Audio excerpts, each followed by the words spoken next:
नमस्कार। प्रस्तुत है आज का चिंतन। उपासना मनुष्य जीवन की एक मनोवैज्ञानिक आवश्यकता है। संसार की विषमताओं और जीवन की विपन्नताओं के बीच वह अपने आप को असहाय अनुभव करता है।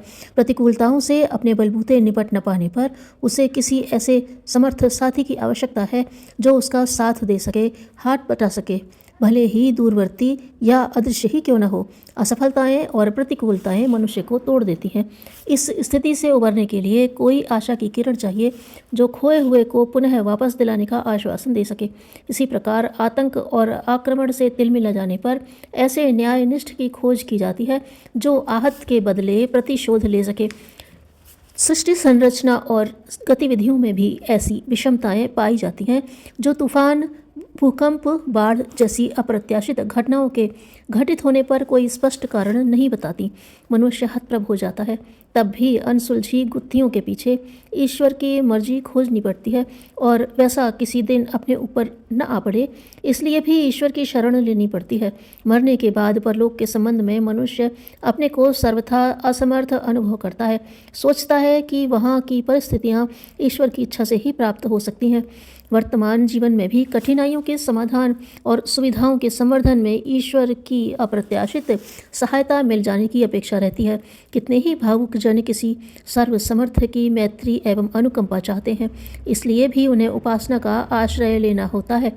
विचारवान अपने चारों ओर घिरे हुए वातावरण का कोई कर्ता ढूंढते हैं और वह ईश्वर ही दृष्टिगोचर होता है।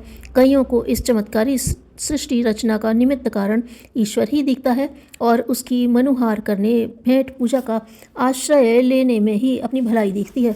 शास्त्रकारों और आप्तजनों ने सृष्टा की प्रशंसा में, उसकी सत्ता प्रतिपादन में बहुत कुछ कहा है।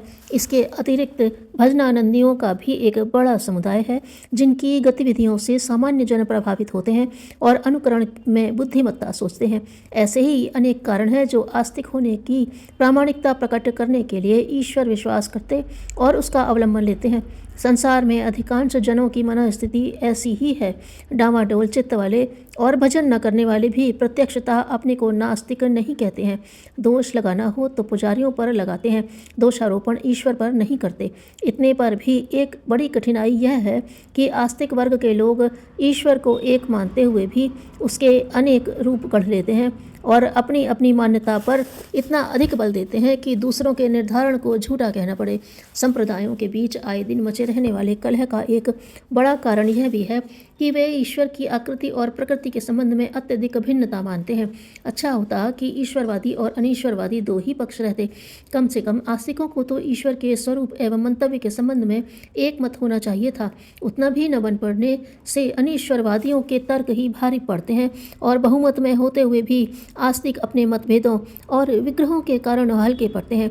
अच्छा हो समय रहते यह भूल सुधार ली जाए।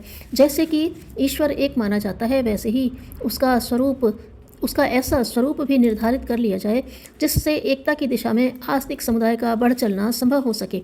विचारने पर ऐसा स्वरूप सूर्य के रूप में निर्धारित करना अधिक युक्ति संगत प्रतीत होता है, क्योंकि जीवन उसी से आता है और हम उसी के आश्रय में अपनी अधिकांश आवश्यकताएं पूरी करते हैं। आज से हजारों वर्ष पूर्व सूर्योपासना का क्रम प्राकृतिक देव शक्ति के रूप में ही चलता था। आधुनिक खगोल भौतिकी की मान्यताओं के अनुसार भी हमारी पृथ्वी सूर्य से निकला हुआ एक टुकड़ा है जो कुछ हजार वर्ष बाद उसी की गोद में चली जाएगी।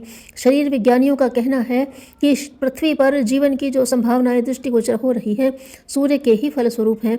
इसीलिए इसे इस सृष्टि का जीवनदाता कहा गया है।